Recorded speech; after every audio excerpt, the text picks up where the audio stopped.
오늘의 준뉴스입니다. 도널드 트럼프 미국 대통령이 김정은 친서에 답장하겠다면서도 비핵화가 될 때까지 만족하지 않을 것이라고 말했습니다. 백악관은 현재까지 2차 북미 회담 계획은 없다고 밝혔습니다. 왕이 중국 외교부장이 종전선언은 시대의 흐름이고 대북 제재는 다시 고려돼야 한다고 밝혔습니다. 아세안 지역 안보포럼 참석을 위해 잠시 뒤 싱가포르에 도착할 리용호 북한 외무상도 조기 종전선언을 적극 주장할 것으로 보입니다. 안보리 결의로 수출이 금지된 북한 석탄을 싣고 입항한 외국 선박이 기존에 알려진 2척 외에 3척이 더 있는 것으로 확인됐습니다. 또 다른 제재 대상인 북한 유조선의 이동도 포착된 것으로 알려졌습니다. 드루킹 댓글 조작 사건을 수사하는 허위범 특별검사팀이 어젯밤까지 김경수 경남지사의 관사와 집무실을 압수수색했습니다. 특검은 김 지사를 드루킹의 공범으로 보고 조만간 소환할 계획인데 휴가 중이던 김 지사는 특검에 휴대전화 2대를 이미 제출했습니다. 기무사가 비밀 TF를 만들어 계엄 시행 준비를 한 정황이 새롭게 드러났습니다. 기무사 개혁위는 기무사의 고유 권한이었던 동향 수집 권한을 축소하고 대통령의 독대를 금지하는 개혁 방안을 내놨습니다. 오늘도 서울과 대구의 낮 최고 기온이 38도까지 오르는 등 무더위가 계속되겠습니다. 열대야 속에 어젯밤 경기도 고양의 한 아파트에서 정전이 발생해 주민들이 큰 불편을 겪었습니다. 안녕하십니까. 굿모닝 MBN입니다. 미 백악관은 트럼프 대통령이 김정은 북한 국무위원장의 친서를 받았고 곧 답장할 것이라고 밝혔습니다. 유해 송환을 계기로 친서 외교를 이어가면서 비핵화 협상 진전과 북미 2차 회담으로 이어질지 관심이 집중되고 있습니다. 이동화 기자가 보도합니다.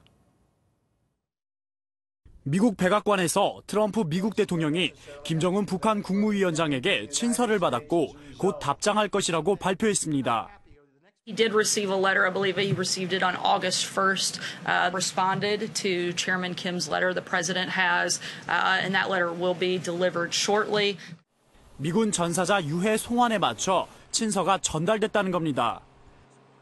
백악관은 또 앞서 트럼프 대통령이 트위터에 북미 2차 정상회담을 암시하는 내용을 언급한 부분에 대해서는 말을 아꼈지만 추가 회담 가능성을 시사하기도 했습니다.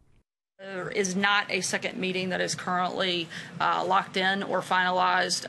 Certainly open to that discussion, but there isn't a meeting plan. 김정은 위원장이 트럼프 대통령에게 보낸 친서는 이번이 3번째로 이른바 친서 외교의 의미는 상당합니다. 북미 간 비핵화 협상이 지지부진한 현 상황에서 대화의 불씨를 살리고 두 정상이 신뢰를 다지는 좋은 신호로 평가됩니다.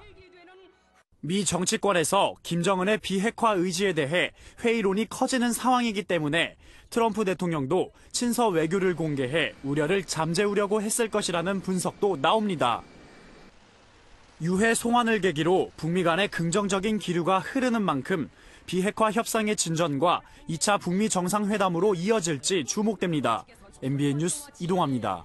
아세안 지역 안보 포럼 ARF 외교장관 회의에 참석한 왕이 중국 외교부장이 종전선언은 시대의 흐름이며 대북 제재는 다시 고려돼야 한다고 밝혔습니다.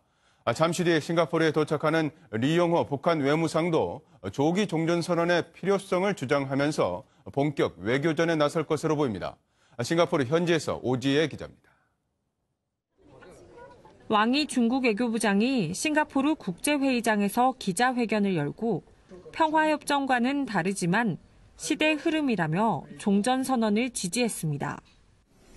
停战协定把它变为和平协定，这是一个需要走法律程序的过程。 앞서 중국이 참여하는 종전선언을 추진 중인 정부로서는 일단 대화 동력을 이어가게 된 셈입니다. 강경화 외교장관은 이르면 오늘 오후 왕이 외교부장과 만나 종전선언 연내 체결을 위한 구체적인 방안을 논의할 예정입니다. 이런 가운데 리용호 북한 외무상도 조기 종전선언을 적극 주장하며 참가국들의 지지를 이끌어낼 것으로 보입니다. 이 과정에서 북한이 전통적으로 우호 관계인 중국과 러시아에 이어 한미를 각각 만날지가 변수입니다. 외교부는 우리 측의 회담 제안에 대한 북측 답변을 받지 못했다면서도 가능성은 열어두고 있습니다. 이처럼 입장차가 뚜렷한 북미 중 사이에서 강 장관의 중재 외교가 통할지 이번 ARF 최대 관전 포인트로 떠올랐습니다. 싱가포르에서 MBN 뉴스 오지혜입니다. 북한산으로 추정되는 석탄을 국내에 수입한 외국 선박이 기존 2척 외에 3척이 더 있는 것으로 알려졌습니다. 그런가 하면 북한 유조선이 최근 중국과 가까운 해상에 잇따라 출몰한다는 외신 보도도 나왔습니다. 연장현 기자입니다. 대북 제재 대상 품목인 북한산 석탄을 반입한 혐의를 받는 외국 선박이 3척 더 나왔습니다. 외교부 당국자는 북한산 석탄을 국내에 반입한 것으로 의심되는 선박이 기존에 알려진 2척 외에 3척 더 있다며 현재 관세청에서 전반적으로 조사하고 있다고 밝혔습니다. 지난해 11월 중남미 국가인 파나마와 벨리즈 국적 선박 3척이 석탄을 싣고 러시아항을 출발해 동해항과 포항항에 각각 도착했습니다. 이때 국내로 유입된 북한산 추정 석탄은 모두 15,000톤에 이르는 것으로 알려졌습니다. 이 석탄들은 한전 자회사인 남동발전과 또 다른 한 업체로 흘러들어갔습니다. 사실 북한산은 입찰에서 배제하고 있거든요. 이게 단순히 가격이 20-30% 싸다는 이유로 북한산을 단정한다든지 그런 것도 불가합니다. 이런 가운데 올해 초 유엔과 미국의 대북 제재 대상이 오른 북한 유조선들이 중국 근해에서 포착되기도 했습니다. 미국의 한 매체는 북한 유조선 안산 1호가 어제 오후 중국 동북부 앞바다에 나타났고 이에 앞서 또 다른 유조선인 백마호도 포착됐다고 전했습니다. 미 국무부는 한글로 번역된 대북제재주의보를 홈페이지에 게시하는 등 지속적으로 우리 측에 대북제재 준수를 요청하고 있습니다. MBN 뉴스 연장현입니다. 어젯밤도 열대야 때문에 밤잠을 설친 분들 많으시죠? 오늘도 낮 최고 기온이 38도까지 올라가는 등 찜통더위가 이어질 전망입니다. 정수정 기자입니다. 밤사이 25도를 웃도는 열대야가 기승을 부린 데다 서울 아침 기온도 29도, 출근길부터 더위를 피하기가 어렵습니다. 폭염경보는 오늘도 계속될 전망입니다. 낮 기온은 어제와 비슷해 서울 한낮 기온이 38도에 달하고 춘천과 광주 37도, 대구도 38도까지 올라갑니다. 특히 서울은 한낮에 미세먼지와 오존 농도가 높아지면서 대기 상태도 좋지 않을 것으로 관측됩니다. 연일 계속되는 폭염에 일사병 등 온열 질환자는 2,500여 명을 넘어섰습니다. 한낮에 외출을 피하고 물을 자주 마시는 것이 좋습니다. 전력 소비가 늘어나면서 밤사이 정전도 이어지고 있습니다. 어젯밤 8시 반쯤에는 경기도 고양의 아파트 단지에서 전력 공급이 갑자기 끊기며 400여 세대에 6시간 정도 전기 공급이 중단됐습니다. 또 퇴근길에는 서울 지하철 2호선 일부 열차에서 에어컨이 고장나 승객들이 더위 속에서 큰 불편을 겪었습니다. MBN 뉴스 정수정입니다. 40도를 넘는 기온으로 우리나라 폭염 기록을 다시 쓴 강원도 홍천은 계속되는 더위 때문에 사람을 찾아보기 어려울 정도입니다. 예정됐던 물놀이 축제까지 취소됐습니다. 장명훈 기자가 현장을 다녀왔습니다. 따가운 햇볕이 쏟아지는 가운데 차량만 오가고 있습니다. 거리에서 지나다니는 사람을 찾아보기가 어렵습니다. 어쩌다 보이는 사람들은 저마다 부채로 더위를 달래보지만 벌겋게 익은 얼굴은 식을 줄 모릅니다. 작년보다 많이 더운 것 같아요. 가만히 있어도 이게 아스팔트 열기 때문에 더 더운 것 같아요. 하루에도 몇 번씩 싸워요. 주방에서 일하면서 이렇게 땀 흘려본 건 진짜 몇 년 만에 처음인 것 같아요. 길에 다니는 사람이 별로 없고 홀에 들어오시는 분은 이제 별로 없어요. 낮 3시 이곳 홍천의 기온은 40도가 넘었습니다. 가만히 서 있어도 땀이 줄줄 흐르고 더운 열기에 숨쉬기조차 어렵습니다. 사정이 이렇다 보니 홍천의 명물로 자리 잡은 맥주 축제를 찾는 발길도 썰렁하고 수상 레포츠 행사는 아예 취소됐습니다. 근데 낮에는 또 뜨거우니까 안 오고 폭염 때문에 취소했어요. 물에 사는 그거잖아요. 그러니까 이제 물도 가물었으니까 물도 없고. 유례 없는 슈퍼 폭염에 강원 홍천 지역민의 삶까지 타들어가고 있습니다. MBN 뉴스 장명훈입니다. 폭염이 길어지면서 냉방시설이 잘 된 대형마트나 백화점을 찾는 시민들이 늘고 있습니다. 반면에 땡볕에 그대로 노출된 전통시장에서는 손님들의 발길이 뚝 끊기면서 상인들은 이중고를 겪고 있습니다. 심우영 기자입니다. 말라비틀어진 수박, 자두, 복숭아 등 과일이 산더미처럼 쌓였습니다. 버려지는 양만 하루 20톤. 겨울보다 2배 늘었는데 40도 가까운 폭염에 손님들의 발길이 뚝 끊긴 탓입니다. 손실이 많죠. 올해는 매덕이 손해보죠. 매덕이 가요, 매덕이. 그리고 우리만 그러는 게 아니고 이 농사 짓는 사람도. 생선이 상할까 얼음을 올리지만 더위에 금세 녹아버리고 채소를 파는 상인은 뜨거운 열기에 연신 부채질을 할 뿐 손님을 찾아보기 어렵습니다. 한번 봐봐요. 조용하고 그래요. 젊은 사람들이 보면 재래시는 사람도 안 오고 전부 다 백화점을 다 갖고 있긴 해. 오후 3시 시장은 온도를 재봤더니 무려 40도 가까이 치솟으면서 가만히 있어도 땀이 줄줄 흐르는 통에 전통시장은 썰렁한 분위기입니다. 반면 백화점은 무더위를 피해 밀려든 손님들로 북적입니다. 차를 마시고 밥을 먹으며 쇼핑까지 즐길 수 있다 보니 피서가 따로 없습니다. 밖은 너무 더운데요. 들어오니까 시원하고 아이들과 같이 즐길 거리가 많아서 참 좋습니다. 대형마트도 더위를 피해 장을 보는 손님들로 붐비면서 전체 매출이 크게 올랐습니다. 열대야를 피해서 이제 매장 대형마트를 방문해 주시는 고객들이 크게 늘어난 상황이고요. 전월 대비해서는 약 11% 정도 객수가 크게 증가한 상황입니다. 시원한 백화점은 웃고 있는 반면 가마솥 더위에 찌들린 전통시장은 힘겨운 여름을 보내고 있습니다. MBN 뉴스 심우영입니다. 전례 없는 폭염을 이기려면 이제 남성분들도 양산 하나씩은 펼치셔야 할 것 같습니다. 효과가 확실하기 때문인데요.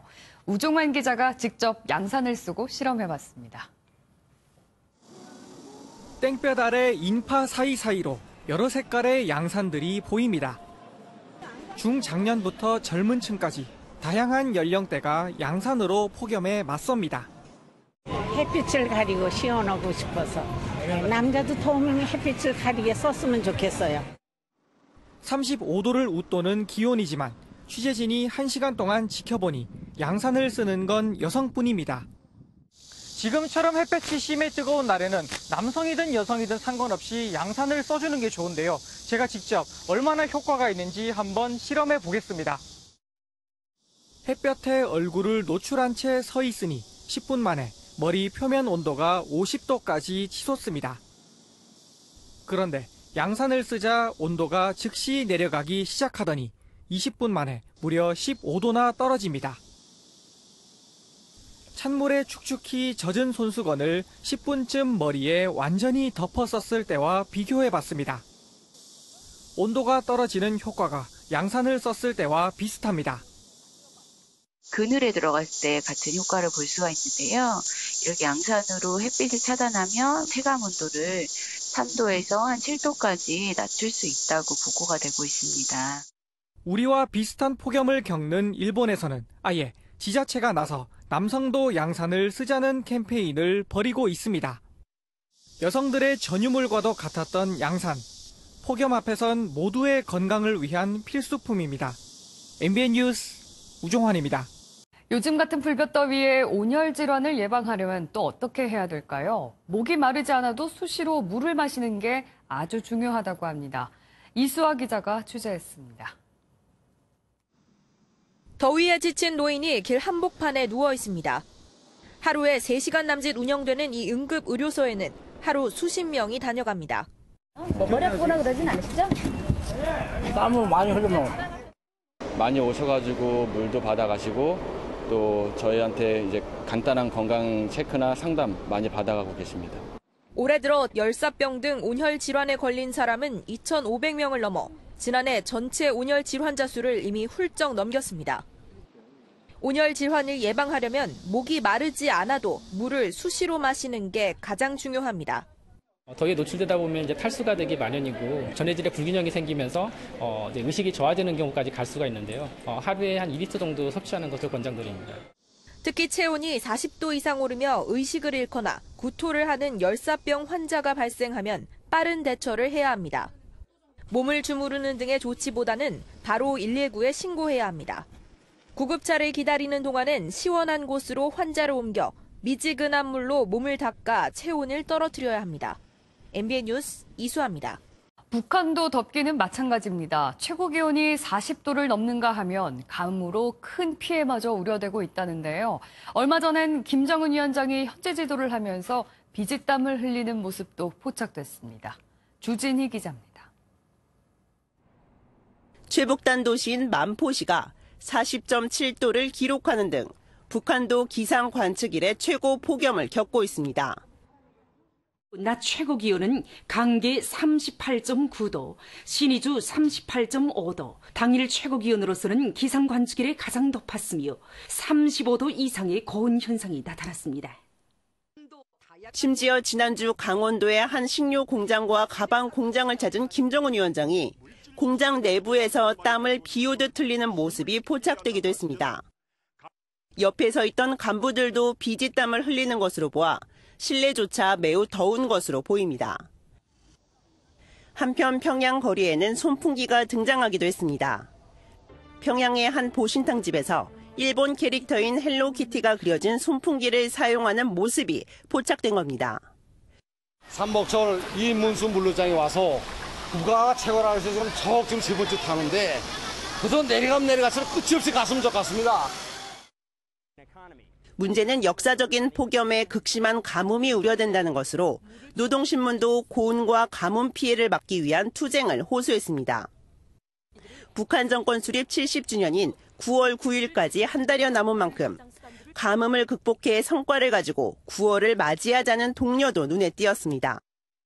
MBN 뉴스 주진입니다. 특검은 김경수 경남지사를 드루킹 여론조작 사건의 공범으로 보고 수사를 이어가고 있습니다. 김 지사는 특검이 망신 주기 수사를 하고 있다면서 유감을 나타냈습니다. 이병주 기자입니다. 김경수 경남지사에 대한 압수수색 영장에서 특검은 김 지사를 드루킹 댓글 여론조작의 공범이라고 적시했습니다.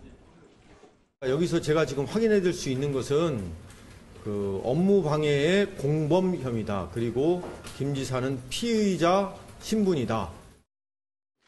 또 영장에는 공직선거법 위반 혐의도 담긴 것으로 확인됐습니다. 최근 특검 조사에서 드루킹이 김경수 지사가 지난 6.13 지방선거에서 도와달라 했다는 취지로 진술을 한 것이 결정타가 된 것으로 전해졌습니다. 여기에 김 지사가 불법 매크로 프로그램 킹크랩 시연회에 참석한 증거를 특검이 확보했다는 소식까지 전해지자 김 지사는 자신의 SNS를 통해 불쾌감을 드러냈습니다. 경찰에서 이미 소명한 사안이 일부 언론에서 새로 밝혀진 것처럼 보도돼 망신 주기를 하고 있다고 반발했습니다. 김 지사는 변호인단에 자신과 이름이 같은 김경수 변호사를 합류시키며 소환 조사에 대비하고 있습니다. 특검팀은 김 지사 이외에도 드루킹 측과의 관련성이 제기된 송인배, 백원우 비서관 등 청와대 인사에 대한 조사 여부도 검토하고 있습니다. MBN 뉴스 이병주입니다.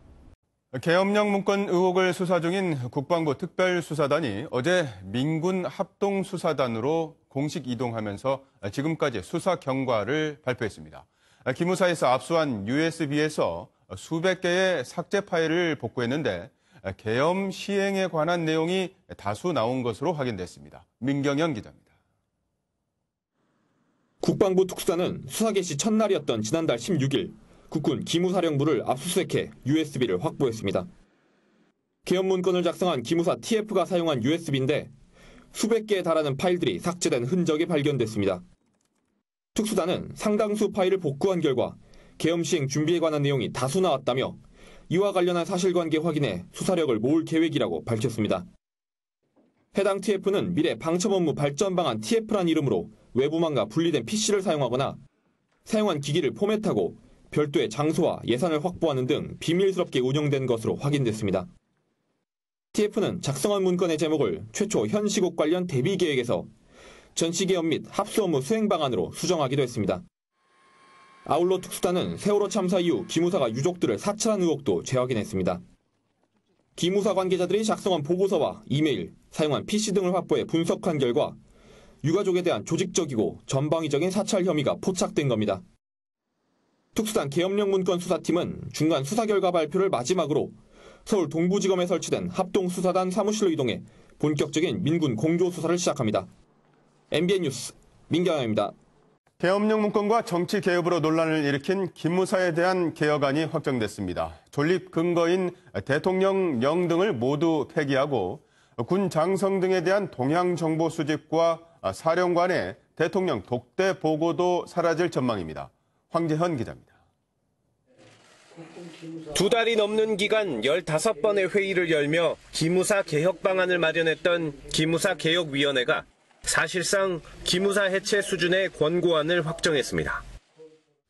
대통령령과 기무사령 등 현재 기무사를 바치고 있는 모든 이 제도적 장치들은 완전히 폐지하기로 했습니다. 기무사 인력을 30% 이상 축소하고 9명인 장군 수도 최대 3명 줄어들 전망입니다. 시도 단위로 11곳에 흩어져 각종 정보를 무차별적으로 수집해온 이른바 60부대도 없애기로 했습니다. 조직의 형식은 현 체제를 유지하는 안과 국방부 산하 본부 체제로 바꾸는 안, 혹은 별도의 외청 형태로 두는 3가지 안 가운데 국방부가 선택하도록 했습니다. 기무사의 막강한 권력 중 하나인 사령관의 대통령 독대 보고도 금지하도록 권고했습니다. 군 통수권자에게 안보를 위한 보호자를 하더라도 그 한계를 분명히 하고 그 근거를 명백하게 하기로 그렇게 하였습니다. 국방부는 개혁위의 권고안을 참고해 국방부 안을 만든 다음 대통령에게 보고할 예정입니다. MBN 뉴스 황재현입니다. 검찰이 양승태 대법원의 일제 강제징용 사건 재판 거래 의혹 등과 관련해 외교부를 전격 압수수색했습니다. 하지만 검찰이 함께 청구한 법원 행정처 등에 대해선 압수수색 영장이 기각됐습니다. 김순철 기자가 보도합니다. 검찰이 외교부 국제법규과 사무실 등을 전격 압수수색했습니다. 양승태 대법원이 상고법원을 도입하려고 일제 강제징용과 위안부 피해자 재판을 청와대와 거래했다는 의혹을 확인하기 위해서입니다. 검찰은 해당 소송 문서와 법관 해외공관 파견 관련 기록 등을 확보했습니다. 지난 2012년 대법원은 일본 기업이 피해자에게 배상해야 한다며 사건을 서울 고법에 돌려보냈지만 신일본제철 등 일본 기업이 불복하면서 5년째 결론을 내지 않고 있습니다. 또 2년 전 위안부 피해자 12명이 일본 정부를 상대로 한 민사소송은 여태껏 시작도 못했습니다. 검찰은 이런 재판 고의 지연의 배경에 당시 박근혜 청와대와 외교부, 사법부의 교감이 있었던 것으로 보고 있습니다. 청와대가 대일 청구권이 소멸됐다는 시그널을 두 기관에 전달했을 가능성이 있다고 판단한 겁니다. 의혹이 짙어지고 있지만 법원은 법원 행정처와 문건 작성에 관여한 전현직 판사들에 대한 압수수색 영장은 기각했습니다. 문건 내용은 부적절하지만 대법관이 일개 행정처의 심의관이 작성한 문건에 따라 재판을 했다고는 보기 어렵다는 겁니다. 같은 사안을 두고 외교부만 압수수색 영장이 발부되면서 법원의 제19 감싸기가 도를 넘었다는 지적이 나옵니다. MBN 뉴스 김순철입니다. 이번에 추가로 공개된 문건에 사법농단 의혹 정황들이 계속 나오면서 법원 안팎에선 김명수 대법원에 대한 책임론도 나오고 있습니다. 문건 공개를 거부할 당시 해명이 거짓말로 드러났기 때문입니다. 조성진 기자입니다.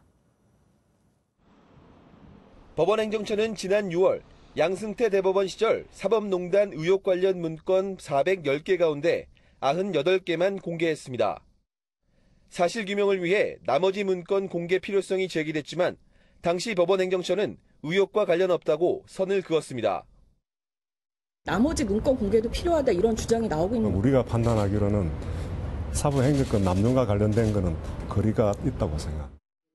하지만 이번에 추가로 공개된 문건의 상당수가 사법농단 의혹과 연관이 짙은 것으로 드러났습니다. 특히 이 문건들에는 기존에 제기된 의혹 외에도 정치권과 언론 로비 시도 정황도 대거 포함됐습니다. 의혹과 무관하다던 김명수 대법원의 해명이 사실상 거짓말로 드러난 겁니다. 여기에 검찰 수사에 협조하겠다면서도 법원 행정처에 대한 압수수색 영장은 잇따라 기각하는 이중적인 태도가 논란이 되고 있습니다. 법원 안팎에서는 김명수 대법원에 대한 불신을 넘어 대법원장의 책임론까지 거론되고 있습니다. MBN 뉴스 조성진입니다. 돈스코이호 보물선을 담보로 가상화폐를 발행해온 싱가포르 신일그룹이 자본금 800원짜리 페이퍼 컴퍼니인 것으로 드러났습니다. 투자자들이 투자금을 대표의 개인 계좌로 입금했다는 폭로까지 나오면서 결국 경찰이 직접 수사하기로 했습니다. 조이로 기자입니다.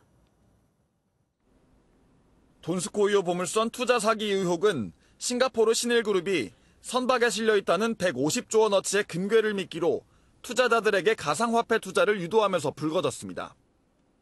그런데 일부 언론에 따르면 이 싱가포르 신일그룹은 납입 자본금이 1싱가포르 달러, 우리 돈 820원에 불과한 페이퍼 컴퍼니인 것으로 드러났습니다.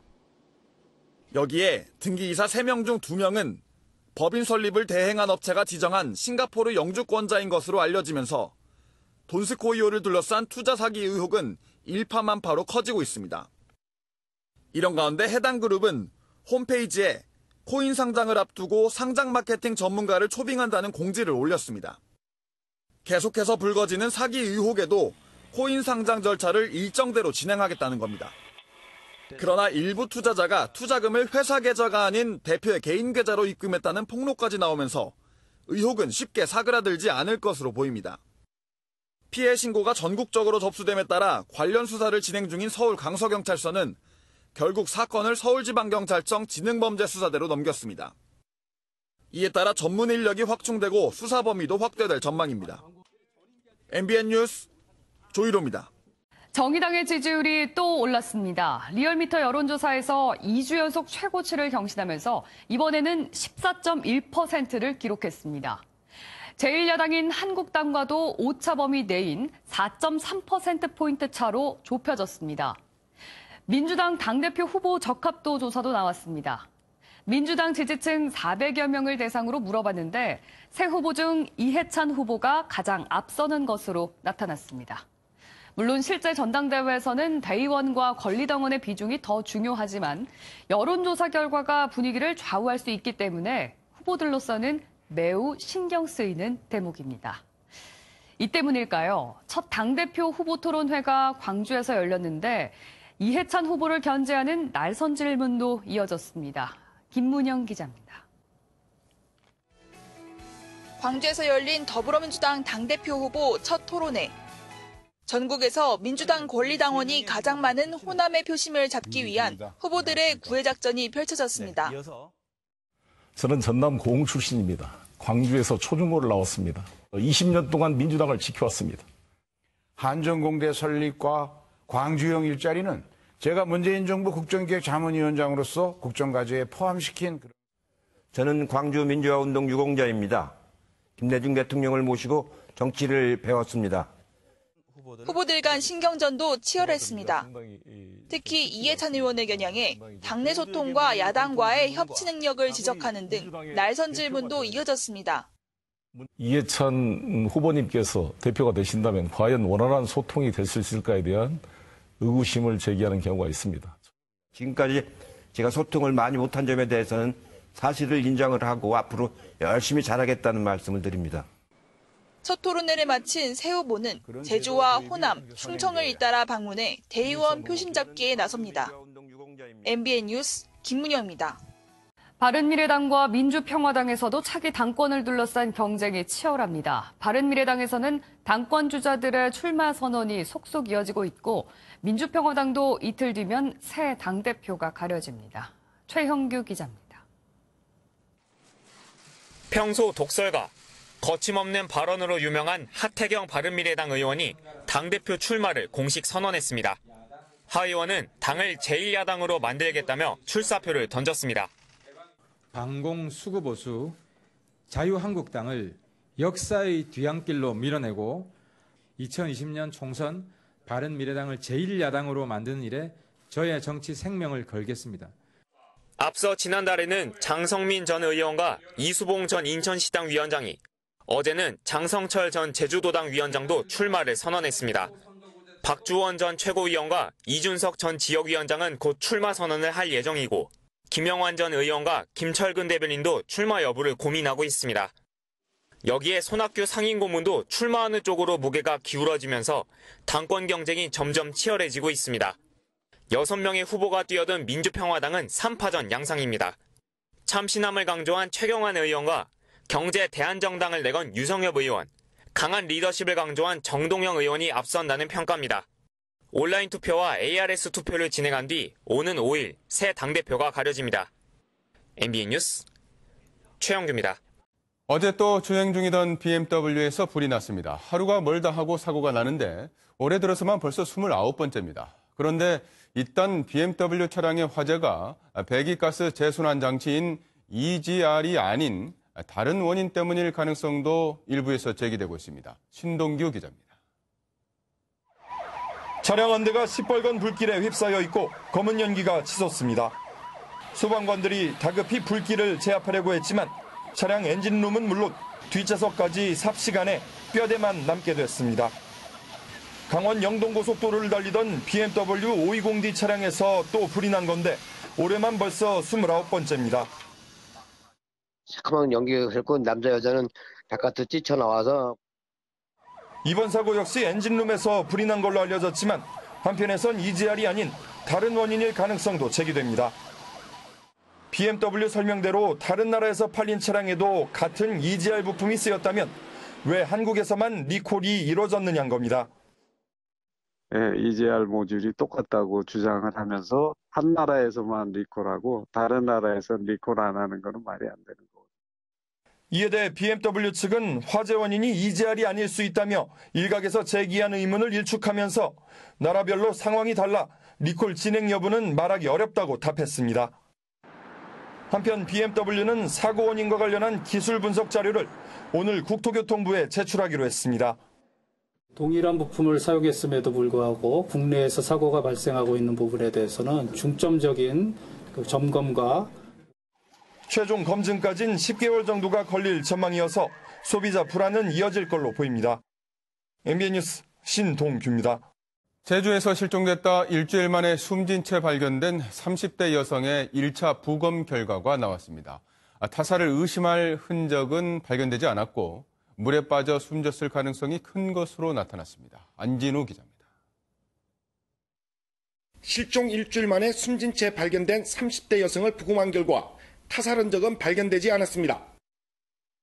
적어도 이 살아있는 상태에서 손상이 가해진 근거는 없습니다. 목을 졸렸다든지 아니면 둔기에 의해서 가격이 이루어졌다든지 또는 결박당해 있었다든지 그런 어떤 외상의 소견은 전혀 없었습니다. 사망 원인은 익사로 추정됩니다. 시신의 폐에서 물에 빠져 숨졌을 때의 특징이 나타났습니다. 폐의 소견으로 보면 익사의 가능성이 있긴 있습니다. 보조적인 검사로 저희가 플랑크톤 검사를 시행을 하겠습니다. 만약 시신의 폐에서 플랑크톤이 다량 검출된다면 바다에 빠진 후 숨졌을 가능성이 있고 반대로 플랑크톤이 폐에서 검출되지 않으면 타살 가능성도 있는 겁니다. 사망 시각은 경찰이 추정하는 실종 시간대인 지난달 25일 밤에서 26일 새벽쯤으로 보인다고 밝혔습니다. 타살 흔적이 없다는 1차 부검 결과가 나왔지만 풀리지 않는 의문은 여전히 남습니다. 실종된 곳과 시신이 발견된 곳이 해안선을 따라 무려 100km나 떨어져 있고 물에 빠져 숨졌더라도 단순한 실족이라 단정할 수 없기 때문입니다. 경찰은 이런 의문점을 풀기 위해 해양 전문가를 통해 조류 흐름 등에 대한 과학적 분석을 진행할 계획입니다. MBN 뉴스 안진우입니다. 상상력의 나래를 활짝 펼친 전시들이 관객을 찾아왔습니다. 무더운 여름 미술관으로 피서를 떠나보는 건 어떨까요? 이동훈 기자가 보도합니다. 딱딱한 바닥이 물결 일렁이는 시원한 수영장으로 변했습니다. 스페인 올림픽 싱크로나이즈 선수들의 노력에 응원을 보내는 작품입니다. 명품 브랜드의 패션화보로 주목받았던 젊은 스타 사진작가 코코 카피탄이 아시아 첫 개인전을 개최합니다. 내년 1월까지 진행하는 오늘을 살아가는 너에게 전시를 통해 파격적이고 상식을 뛰어넘는 자신의 모습을 보여줍니다. I think I was about 22 years old, just coming out of I wasn't a teenager, but I was still really young. 장난감으로 여겨지던 레고 조각들이 조형물로 새롭게 태어났습니다. 이탈리아의 레고 창작자들이 우리나라를 위해 특별히 만든 숭례문이 눈길을 사로잡습니다. 드라마 왕자의 게임 배경과 상상 속 미래 도시도 아기자기하게 펼쳐졌습니다. And a lot of Lego consists then more than 1 million of Lego bricks that we use to create 6 different dioramas. 일상생활에서 쉽게 지나쳤던 장면들이 색다른 예술로 다가옵니다. MBN 뉴스 이동훈입니다. 다음은 화제 영상입니다. 어둡고 좁은 곳을 좋아하는 고양이. 하지만 요즘 같은 날씨에 거긴 위험하단다. 경찰관 3명이 자동차 앞에서 고군분투 중입니다. 한 명은 보닛을 열어 살피고 누군가는 바닥에 누워 차 밑으로 손을 뻗는데요. 차가 고장난 건가 하는 생각이 드는 순간 경찰의 손에 이끌려 나오는 거 다름 아닌 새끼 고양이입니다. 자동차 틈새에 끼어있던 건데요. 구출 작전 성공이네요. 휴가철이 되면 빈집털이가 기승인데요. 실제로 7, 8월에 관련 범죄가 30%가량 증가한다고 합니다. 하지만 이 집은 왠지 안전할 것 같네요. 유리가 깨져 나무를 덧대놓은 문. 집에 침입한 강도들의 소행인데요. 하지만 그들은 아무것도 훔치지 못했습니다. 이 애완돼지를 보고 곧바로 도망쳤기 때문인데요. 당시 가족들은 모두 외출하고 이 친구 혼자 집을 보고 있었다네요. 집 지킨 공이 크니 맛있는 걸로 보답하셔야겠어요. 기나긴 폭염에 몸도 마음도 많이 지치시죠. 특히나 이번 주에는 40도에 육박하는 더위 때문에 더더욱 힘드셨을 텐데요. 지치신 마음 조금이나마 달래보시고자 저는 이렇게 시원한 물줄기가 흐르는 폭포 앞에 나왔습니다. 하지만 오늘도 덥다는 소식 전해드려야 할 것 같습니다. 전국 대부분 지역에 폭염경보가 발효 중이고요. 한낮에 서울과 홍천, 대전이 38도, 광주 37도, 의성이 39도로 어제만큼 뜨겁겠습니다. 오늘 중서부에서는 공기도 탁하겠습니다. 서울은 종일 미세먼지 농도 나쁨 수준을 나타내겠고요. 인천과 경기, 충남은 오전에 농도가 짙겠습니다. 그 밖에 전국은 좋음에서 보통 수준이 예상됩니다. 오늘도 북태평양 고기압의 영향으로 전국이 대체로 맑겠습니다. 강원 북부 산지에는 소나기가, 제주 산지에는 5에서 20mm의 비가 내리겠습니다. 현재 기온은 서울이 30.8도, 청주 30.1도로 벌써부터 30도로 웃돌고 있습니다. 한낮에는 서울 38도, 청주 38도, 대구도 38도까지 치솟겠습니다. 이번 주말까지는 폭염의 고비입니다. 다음 주는 이번 주만큼 기록적으로 덥지는 않겠는데요. 그렇다 하더라도 낮 기온이 35도 안팎까지 올라 무척 덥겠습니다. 수분 섭취를 자주 해주시면서 건강관리 끝까지 잘해주시고요. 각자만의 방법으로 이 무더운 더위 시원하게 보내보시기 바라겠습니다. 지금까지 장충당 공원에서 날씨 전해드렸습니다.